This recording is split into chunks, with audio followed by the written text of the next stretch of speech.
Hey everyone. I'm just gonna go live over here on TikTok as well.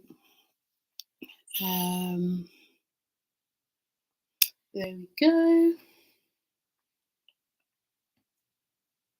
And that's it. We're live a little bit later than I had hoped, but we're here.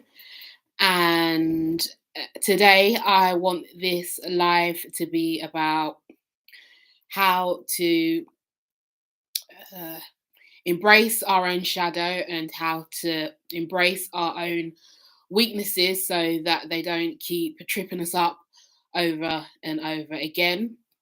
I also wanted to talk a little bit about how difficult it can be when we're unaware of our own shadow and the struggles that we face being on the receiving end of other people's projections and the dangers of being around people who haven't healed themselves or who don't take their mental health seriously, and the dangers of being around people who have low self-esteem.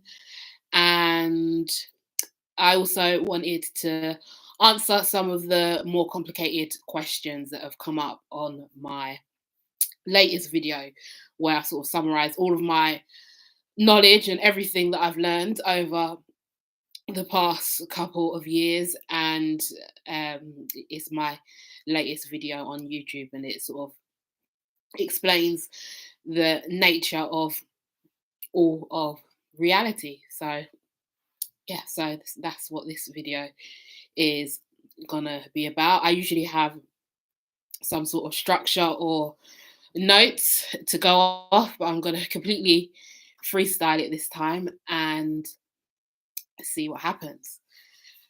So uh,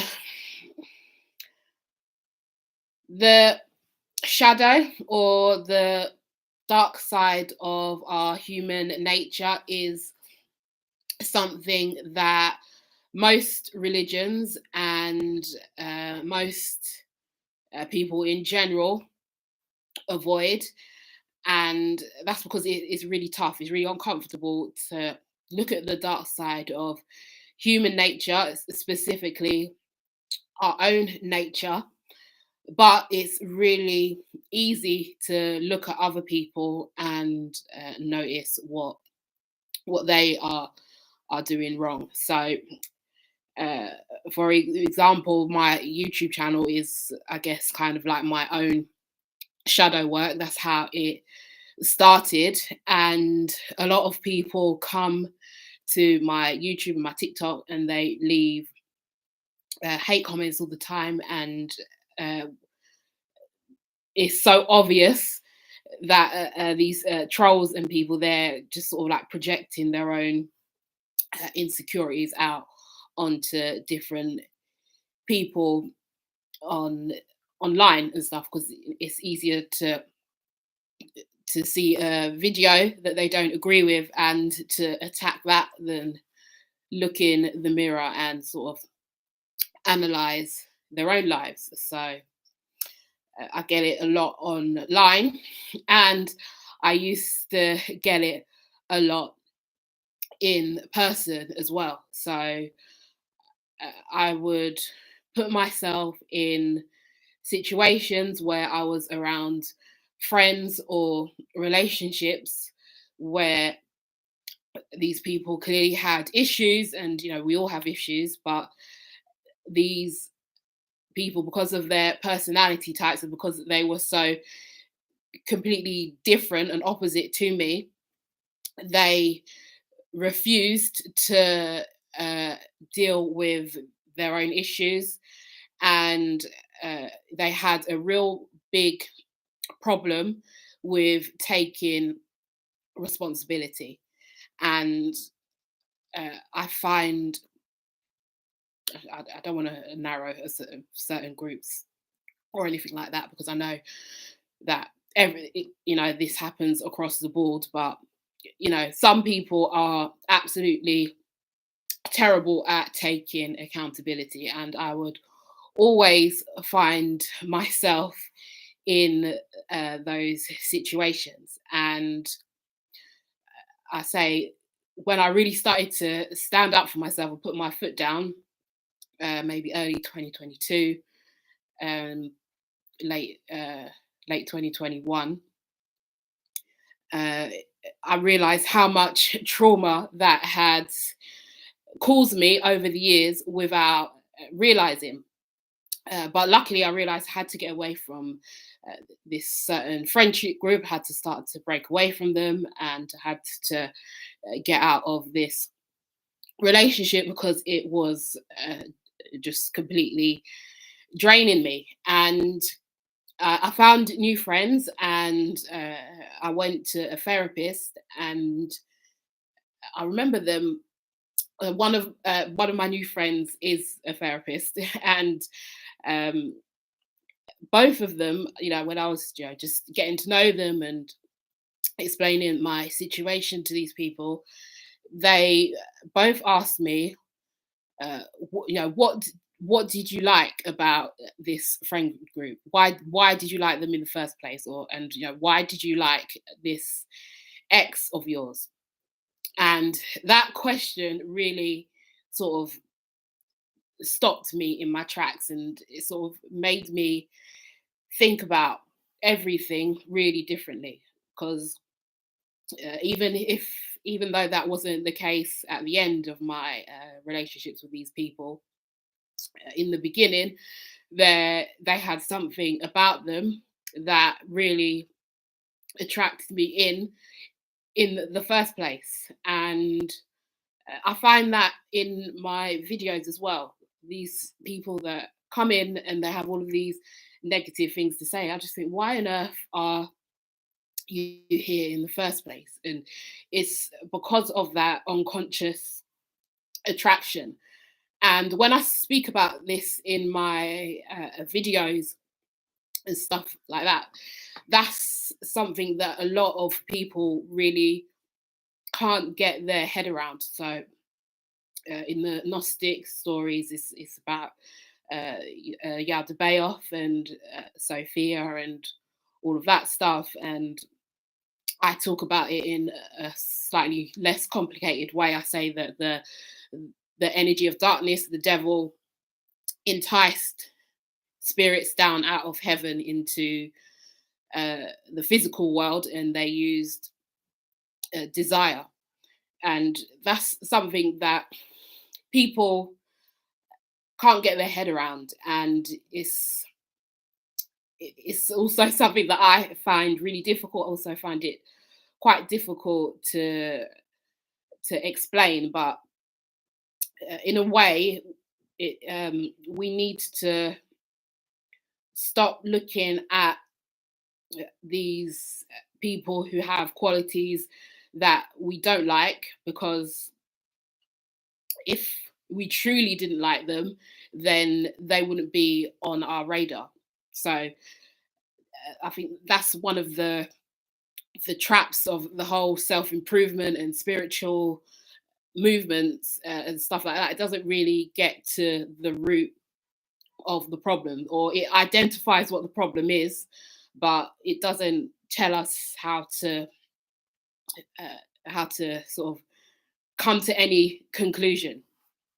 And if we don't work it out, then we will keep on falling into the same traps and meeting the same people, and on a more spiritual level, we will keep on uh, you know reincarnating into this reality over and over again. So everything is about cycles, and I create content to try and help all of us break the toxic cycles that we're in.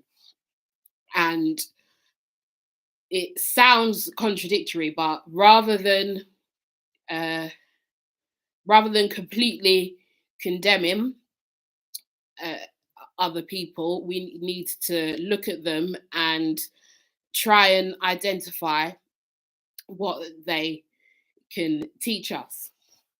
So uh, us in this spiritual side of the internet and TikTok and stuff, we are a lot more open-minded. We try to understand nuance, and we look at sort of like the other side of society. We're sort of like, we're not afraid to go against the grain, and whether people recognize it or not, the people who whether you like my videos or you dislike my videos, uh, if you if you're viewing them, then there's probably a part of you that needs to sort of go against the grain in some way or another. You need to be more independent and not follow the crowd. So it's quite easy for us who agree with these type of belief systems to accept that. But if someone comes from a really rigid background where they're deeply religious or whatever it may be, they're gonna find it extremely difficult to accept that. But on the same side of it, we have to look at religions, and I also kind of talk about the psychological side of this, and look at people who we deem as toxic, and we need to leave the extreme toxicity that doesn't serve everyone, doesn't serve anyone, sorry, and sort of identify what good qualities they have so that we can integrate them into ourselves, so that we don't have to be friends with people or be in relationships with people who have such extreme opposite personalities to us, so that we're not using, in a way, other people to make up for qualities that we don't have in ourselves, because we can sort of look at other people and say, okay, this person is toxic, but they make loads of money, so I need to find a way to make loads of money. Maybe not in the same way that they're doing it, but maybe that's a quality that they lack. Or maybe these people, they're toxic, but maybe they're really popular. Maybe they have a large friend group, and they might not be a good person deep down, but on the surface they're good enough for people to be attracted to them. So maybe we have to work on our own levels of attractiveness, and that's the way we sort of need to be, to embrace our shadow. And I get a lot of questions on my videos that of people who are afraid to embrace their shadow because they don't want to, they see the shadow side of reality as evil. And in us spiritual people, we see like the devil, the demiurge, and as whatnot as evil, and absolutely can be. But it also represents the side of our human nature that is able to thrive in the world. So if we're super empathic and super spiritual, what that usually means is that we don't really do well in the world. We don't usually do well in terms of work or connecting to people. But the people that do really well in these corporations, they have to switch their empathy off to get to the the top of the corporate ladder or whatever it may be. So it's all about trying to balance both sides of human life and sort of integrate them into ourselves. Because when we don't do that, we can sort of fall into a, how can I fall into a state of almost like spiritual psychosis, where we're constantly trapped in the cycle of trying to heal and not accepting ourselves, and always complaining about narcissists and complaining about the matrix and complaining about the world. And that's another a cycle in itself, and we don't want to be constantly healing. And that's something that I've sort of struggled with this year. I feel like I've been constantly trying to heal from this, that, and the other, and at a certain point, it's got to end. And I've tried to be a little bit more positive on my videos and whatnot, but uh, another side of it is that when I post really positive videos, they almost don't get the views, and it's because we kind of need that uh, negativity. It's terrible, but it does draw people in. Negative people draw others in. How many times have we heard the nice guys finish last?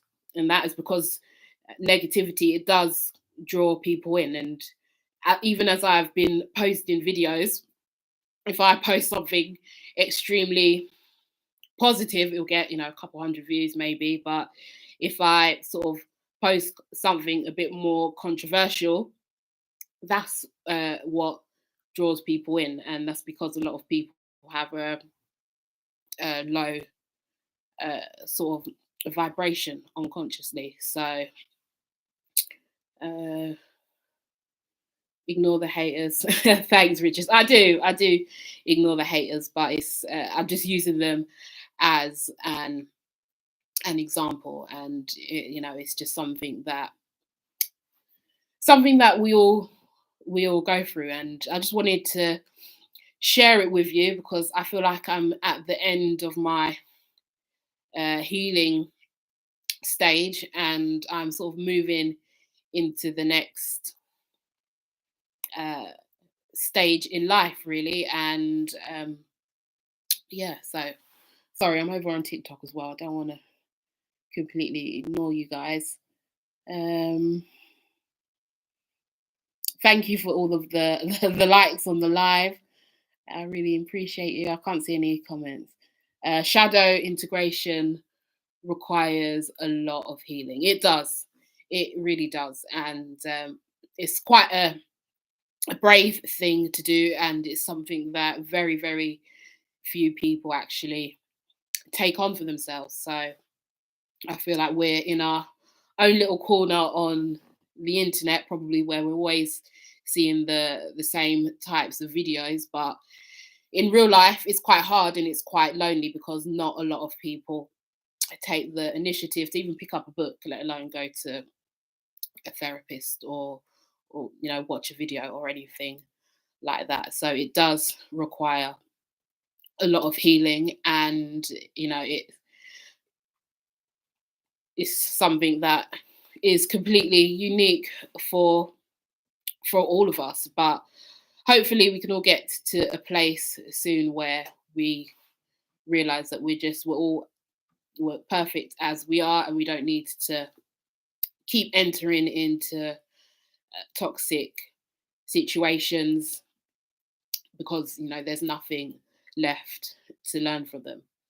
And for me, a lot of that has come from disconnecting with certain friend groups and getting a new job that's just more laid back, and I'm not chronically stressed all the time. And changing my environment is just completely changed my perspective on everything.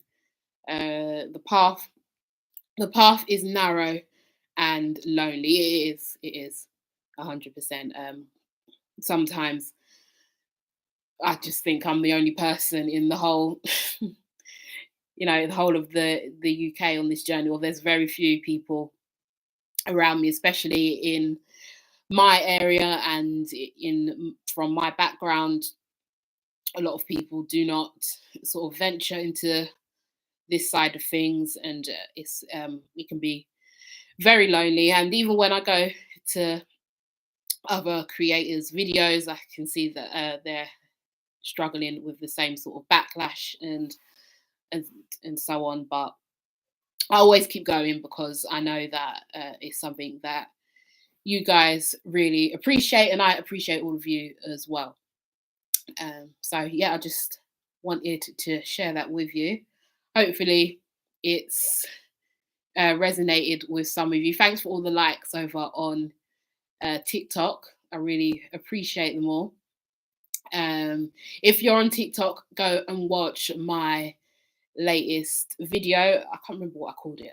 I think I called it Gnosticism, Archons, and the Simulated Reality. And it's basically a collection of all of the knowledge that I've learned over the past year or two about Gnosticism. And the Gnostics basically believed that we are, the polarities between the light and darkness is what created the universe, and that in a way we're in a sort of simulated reality. I'm sure you've heard it a million times. I've spoken about it in all of my videos, and I sort of go a little bit deeper into it and talk about how the Matrix was created, and the mechanics of it, and how it affects human society, and how we can not escape the Matrix, but thrive in it, so that we have sort of no desire to come back here for another lifetime. Because I do believe in reincarnation, and I do believe that we can make the choice to come here again.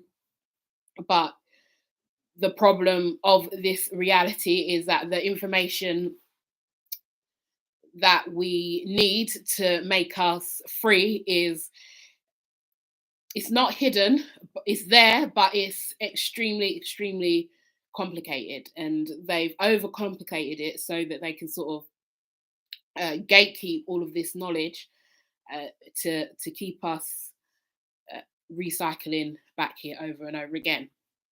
And I've read loads of books on it, and I've tried to take the key points and really simplify it so that it's not so overwhelming.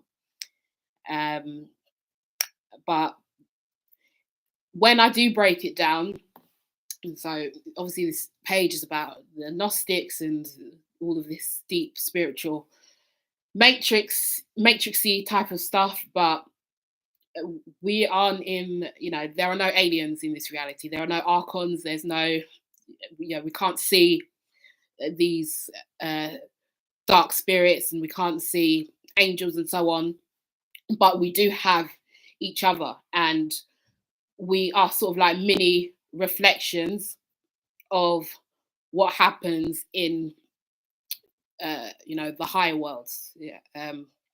And it's sort of like in that way that we're kind of living in a little simulation or a computer game, but it's not a physical computer game. It's we have a little bit more control than those characters do and stuff, because we are sort of partly sentient, but there are a lot of similarities. So go over to that video. It's pinned on my YouTube, and it's one of my favorite videos that I have made so far. So I hope you all like it.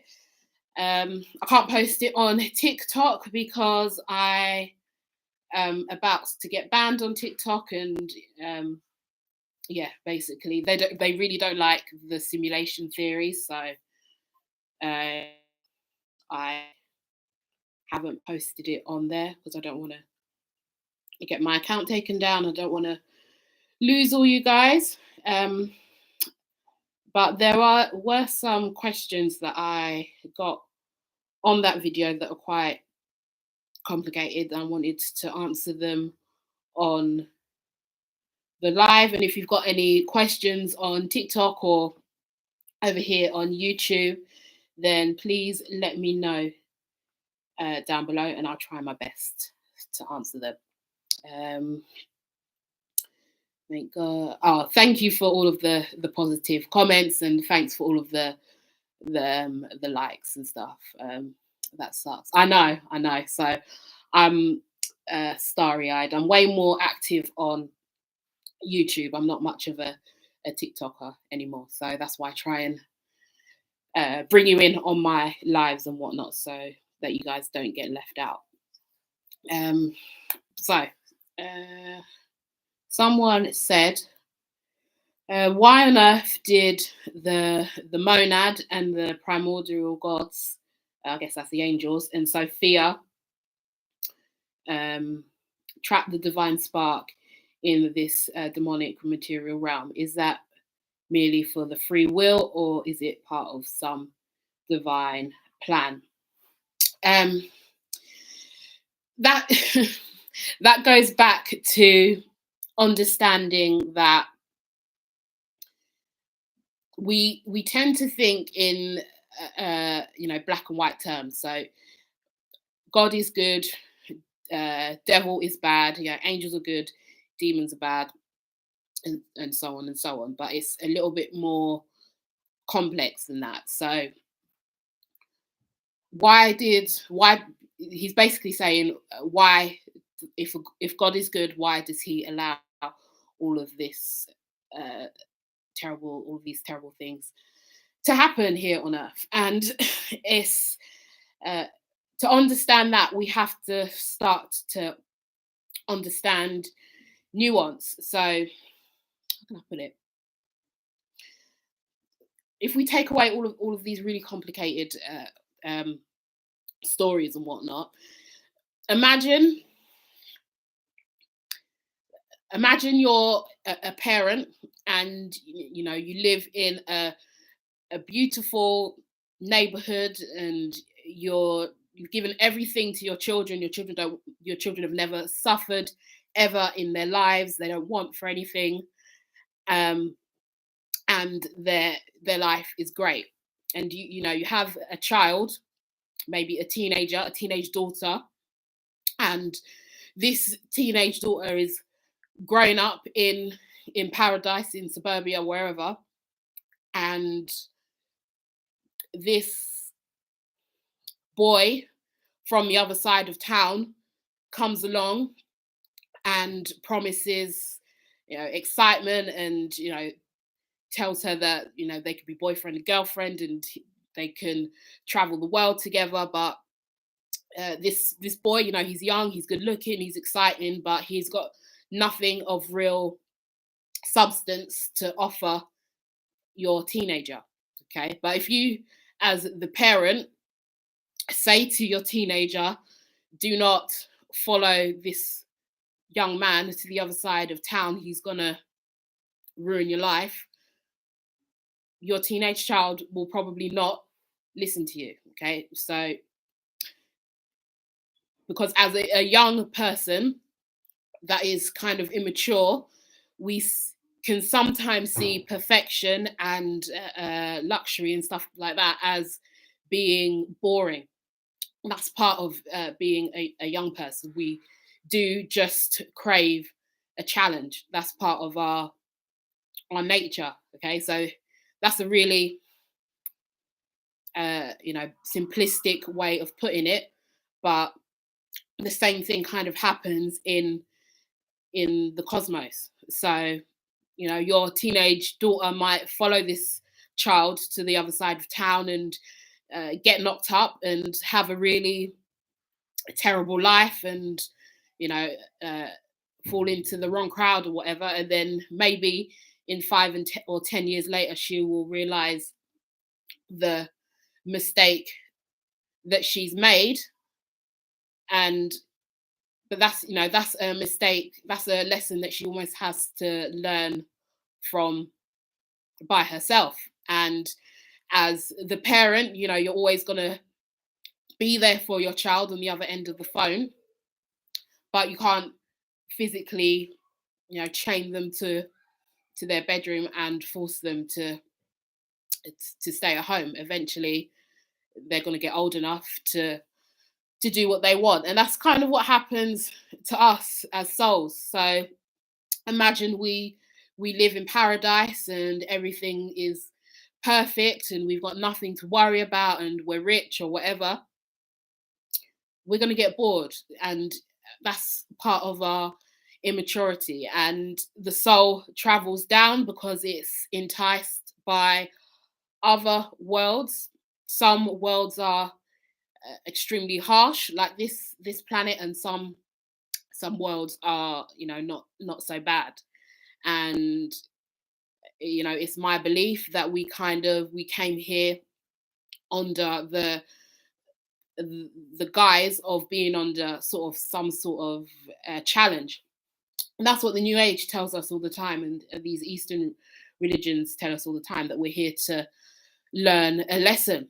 And we are here to learn a lesson in a way, but that lesson is, that we don't have to, that we shouldn't have come here in the first place. Just like a child, a teenage person shouldn't, leave their luxury life to go and, get involved with some low life. But a teenager doesn't know that because they haven't lived long enough. So, in that way, we have to start to take responsibility and grow up and take, control of our own emotions and stop blaming everybody else for everything else and start to educate ourselves. And that's how we avoid that trap, so that next time a toxic person or an archon or whatever comes and tries to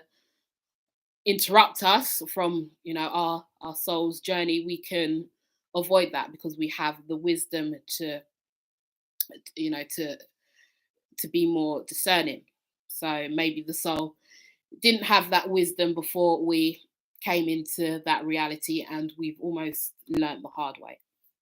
So that's the only way that I can think of to explain why bad things, God allows bad things to happen. We can always call on God when we're struggling, but it usually takes a long time because we're subconsciously quite stubborn. And just how we might not want to admit that mummy and daddy were right all along, and we shouldn't have got involved with a certain group of people. We should have studied hard and, done whatever. And it's hard for us to admit that to ourselves until the situation is really, really quite bad. And that's why that's my theory anyway, as to how we got here in the first place. So someone else said, if this existence is a game where we decided to descend and erase all of our memories and become a prisoner for the soul trap, Gnosticism states that the demiurge has no total control to the monad. How's it possible? I think that's basically a variation of the last question. He's basically saying that how comes the monad can't control anything if how comes the monad can't control the devil? So basically, why can't God just stop the devil? And that's because of free will. That's the best way that I can put it. God has given us free will, and we have decided to descend into darkness, and darkness has to exist no matter what. That's just the nature of creation. So creation can only create what it's not, so it can't duplicate itself. It can only create something that is the opposite of itself. And this place can be really dark when we're inside of it, but from a more objective point of view, I guess this is just the they call the Gnostic demiurge the architect, isn't it? So he's tried to recreate something that is in the image of heaven, but it's going to be inherently flawed no matter what, because there's so much separation from God down here. So we just have to try our best to stay away from things that are out of alignment with God, because it will just drag us deeper and deeper down into the simulation, which is quite easy because we want to escape, and they push alcohol and all of these substances on us because our instinct is just to escape. But the ironic thing is that those things actually tie us to this world. They don't allow us to ascend naturally. And I'll have to be careful what I say here, because I've tried to speak about this and my videos get banned. But when we take things, they elevate us, but it's a synthetic elevation. And because this is the world of duality, whatever we take that synthetically or artificially elevates our mood will have a more, it has to balance out, so it will bring us back down to the same level, if not lower. So that's just the nature of this place. But anyway, let me not go off on a tangent too much. Also, what do you think will happen if we manage to escape the soul trap? Do you think the world we experience, will there be no form, only consciousness?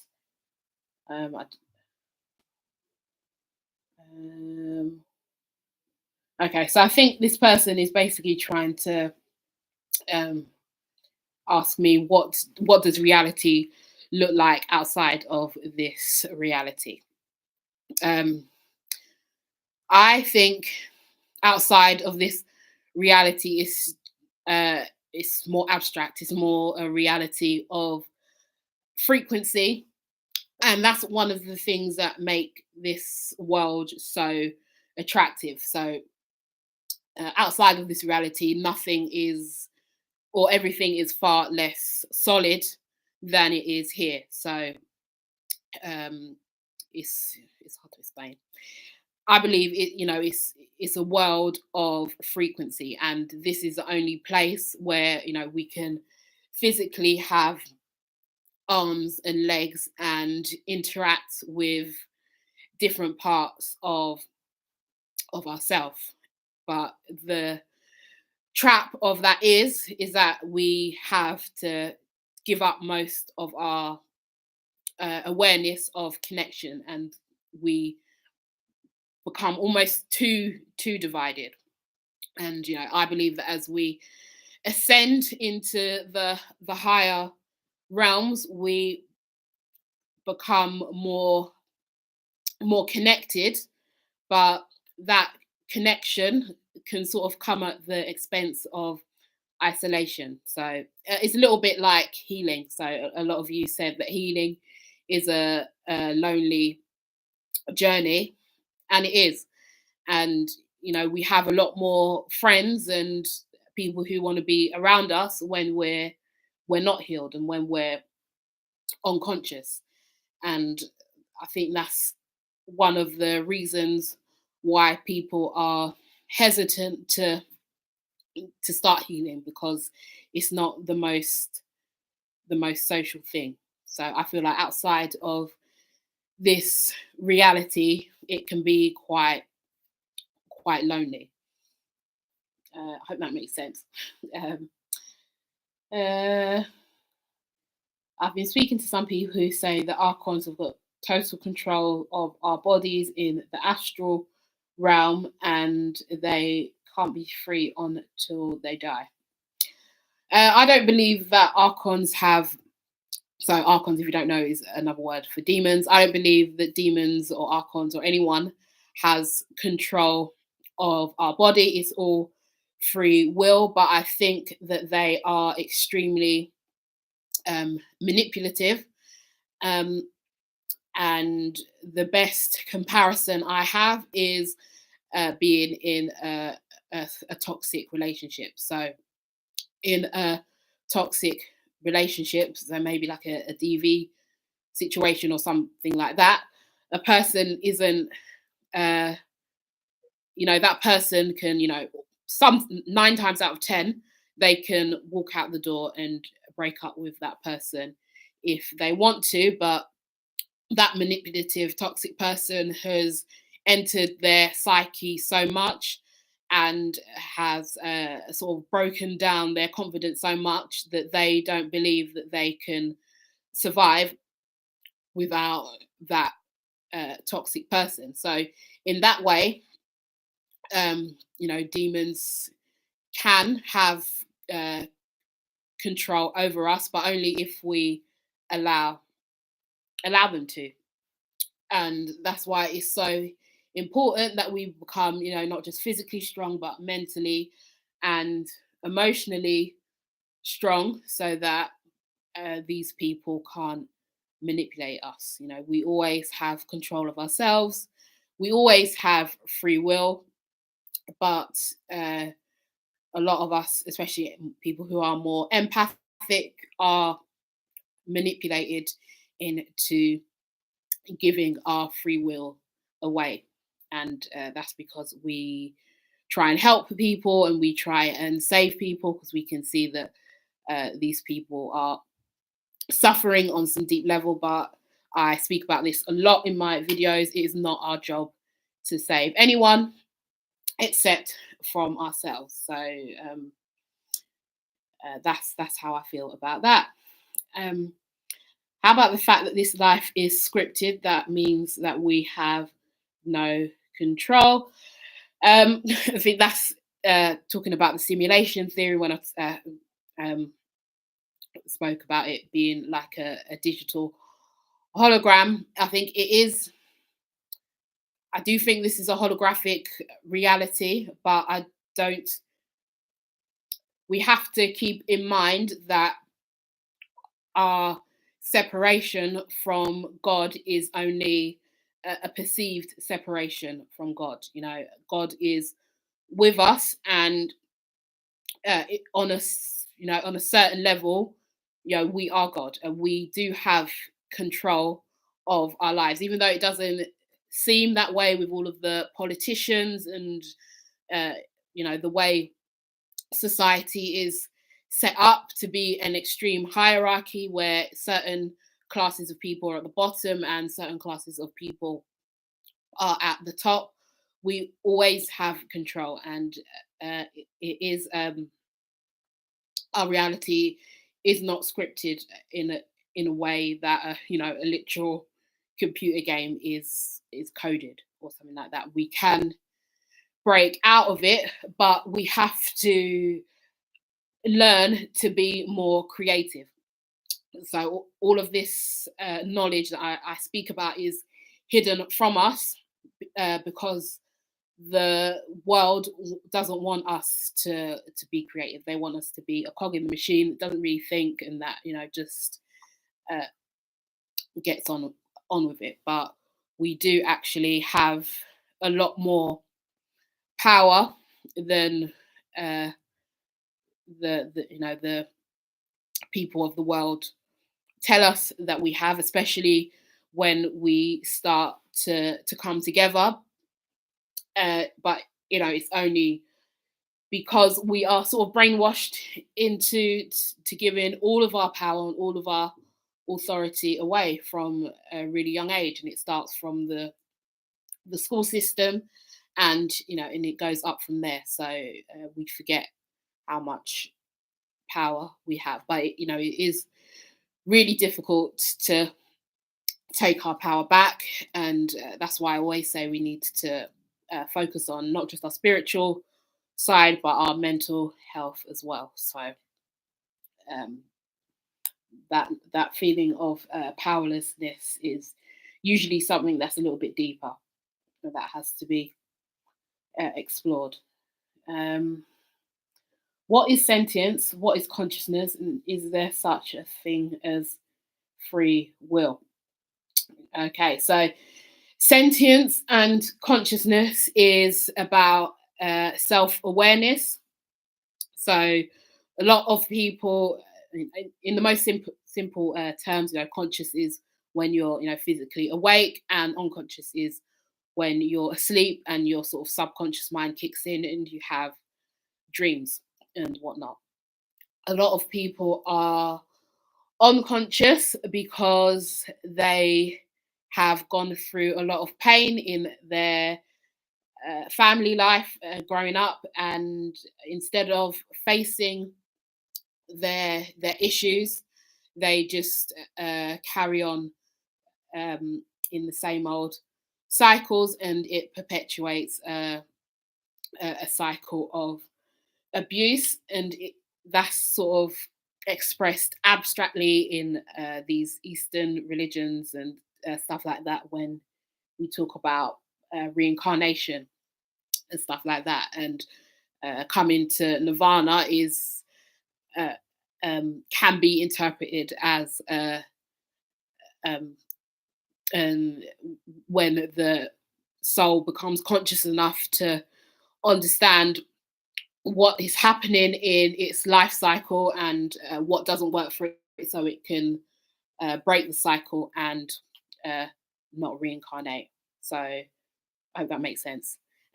So our conscious mind is what we're aware of. Our subconscious mind is the things that we do without realizing, and the danger of doing things that we're not aware of is that we can self sabotage and unconsciously um, create disaster in our own lives, and that comes from a lot of that is projected out on to other people. So if we only see the world as being terrible, and we only see other people as being toxic, that's our subconscious mind self-sabotaging. So the goal in life is to make the subconscious conscious, so that we are creating a life that we want, and not a life that is the result of our parents' bad decisions, or whatever it may be. And is there such a thing as free will? Yes, there is. But I believe that the politicians in the world, and the people who control things, and 1% are definitely trying to take our free will away from us, but they can't physically take it away from us. They sort of manipulate us into giving it away. So they're doing that by making everything so expensive, to the point where we can't, we don't have as much disposable income, or creating wars in places for no reason, and so on and so on. And that's how the matrix, the world, tries to take away all of our free will. And as a society, we need to try and stand up to that, and have discussions about it, and not just let these politicians and these people who are in control literally get away with uh, murder. So hopefully my live doesn't get banned after I say that word. Um, do you believe that you are merely a part of a simulation, or do you consider yourself a sentient entity within this situation? And is it something that we can manipulate? These are really good questions. They're like challenging me. So I believe that I am a sentient uh, entity within a simulation, and I believe that I sort of, that's the process of awakening spiritually, is just realizing that there is something really wrong with this reality and the way that it is. And I think that's what makes me sentient, as opposed to maybe someone who just goes to work, goes to uh, goes out on the weekends, smokes, drinks, parties, and doesn't really question the state of the world or anything like that. So I think all it takes to be really, we all have the capability to be sentient, but not everyone taps into it. Some people just choose to stay ignorant because it's more comfortable, or maybe they come from a privileged background, and whatnot. And this reality is something that we can manipulate. We can manipulate it by raising our vibration. And I've got videos on this, but raising your vibration is basically looking at your lower emotions, your shadow, and taking the lessons from it, so that we're not stuck in the shadow, so that we can uh, overcome the struggles that we have in life and live a more enjoyable life. And um, that's different for everybody. We talk about raising the vibration all of the time, but that term is quite vague. But for me, it has been about acknowledging my emotions. And I was someone who was really uncomfortable in my sort of mid to late 20s, and I tried to mask that uncomfortable feeling with all of the normal things that people do, drinking and being around people that I shouldn't have been around. And the way I guess I raised my vibration was I learned, I uh, went to therapy, and I started to speak up for people who are kind of like the underdog in life, and the people who others usually overlook, or think that they can't achieve anything, or people who society doesn't like, people who are different. They like people who can just slot in and do what everyone else is doing. So speaking up against that, and having alternative spiritual beliefs, and beliefs about the nature of the universe, and sort of finding my own community, has really helped me to I guess raise my vibration, which is basically a way of saying that I've become more confident in myself. And that's what it means for me. And hopefully you guys can watch me and watch my videos, sorry, and hopefully some of that will rub off on you guys. That's all the questions that I can see in my comments. If anyone has got any, put them in the live now.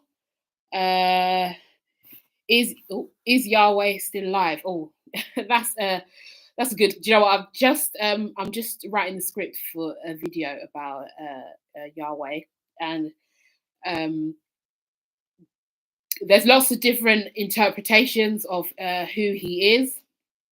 I believe that Yahweh is just the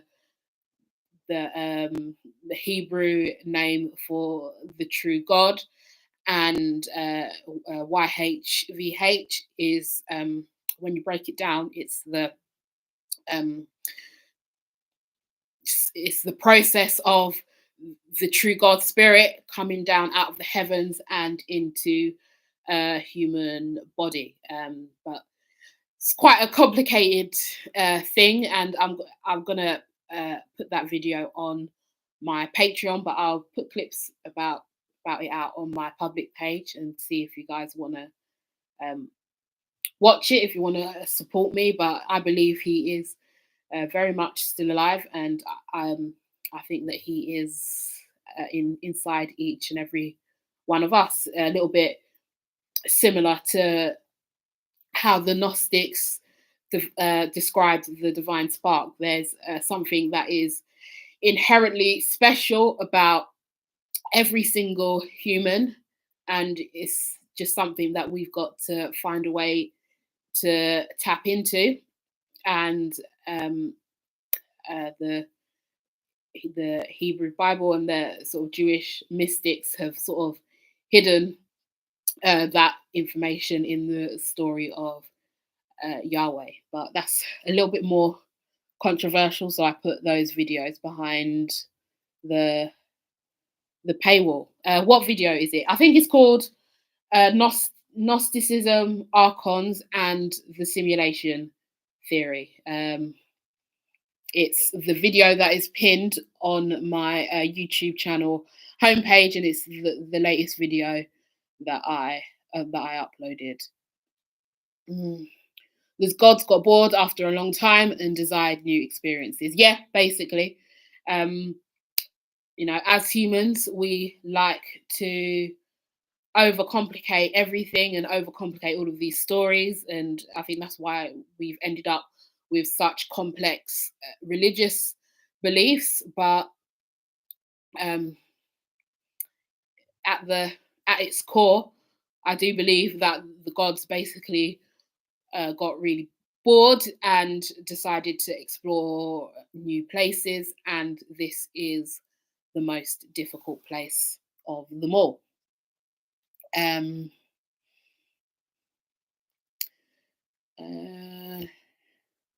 Any other questions over on TikTok? No. Could this simulation be created by the divine to teach us or test us, to separate the weeds from the crop? The Gospel of Thomas could be interpreted in this way. I guess so. I think it could. Some people thrive in this type of reality, and I don't know. I do think it's a constant cycle of the soul being with God and then coming down and going up and coming down, different parts of the soul. And I think that eventually, even if you've had a good life and you come from a good background, the soul is going to be put in a really difficult situation in this lifetime where it's forced to call out to God and start its process of returning to God, and going to different realms outside of this reality. But first, it's got to learn how to master this reality and all of the different difficult relationships that we deal with while we're here. So that's it. So I can't see any more questions on here. Hopefully I haven't seen any more questions on TikTok. Thanks for following me on YouTube, guys, as well. Yeah, I really appreciate it. Thanks for being part of this live. Don't forget to go and watch my latest video if you haven't already. It's got so much information on it, and you can also get my free PDF download. The link is in the description of that video as well. And yeah, I'm gonna leave it there, guys. Yeah, thank you so much for your questions.